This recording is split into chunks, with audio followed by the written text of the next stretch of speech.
one kind of last question for you here before we wrap up.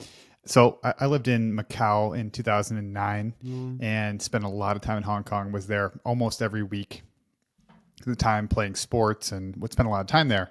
And I had a lot of friends who were expats.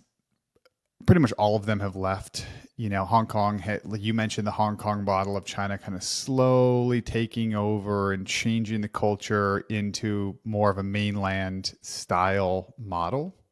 What does that actually look like in practical terms in Taiwan? How do you think they would even accomplish that, given the fact that it's the difference between Hong Kong and Taiwan is that Taiwan's an island, and Hong Kong, they're right there connected on the border, and it's much easier to bring people in, bring in vehicles, whatever they need to undermine the society. What would that look like in Taiwan, given the fact that they're disconnected geographically? Yeah. So, I mean, one of the things to keep in mind also about Taiwan is it's not just an island, it's actually many islands. And many of those, again, the much smaller ones, are actually very, very close to mainland China. So, the opportunities to sort of pick off this or that island through various stratagems I think it's something that probably, again, the way that this would happen, I think, is probably going to be one of those things that none of us have ever thought about, because China is great at those things. I was in Vietnam, as I said, during the time that China started its island building campaign. And one of the things that made the island building campaign so effective was it took everybody off guard. Nobody had a book on this. Nobody had envisioned what would happen if China took a bunch of reefs in the middle of the water and turned them into military bases. And our response, frankly, was feckless. We didn't have a response. And we essentially watched it happen.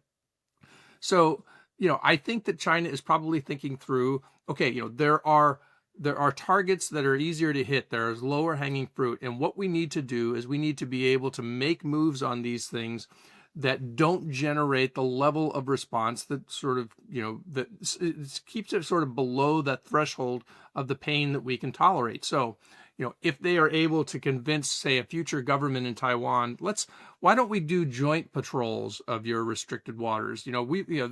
We're there to help. We're there to help make sure that our fishermen are obeying all the laws. We can do the patrols with you, and say some future government says that sounds kind of reasonable.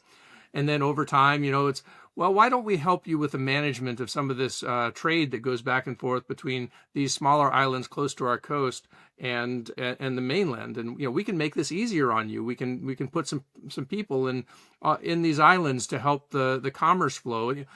Just little steps. And again, and then what's the argument in Taiwan? Well, why make our lives difficult? All we have to do is give them this, and then our lives get to go on as we want, and everything's fine.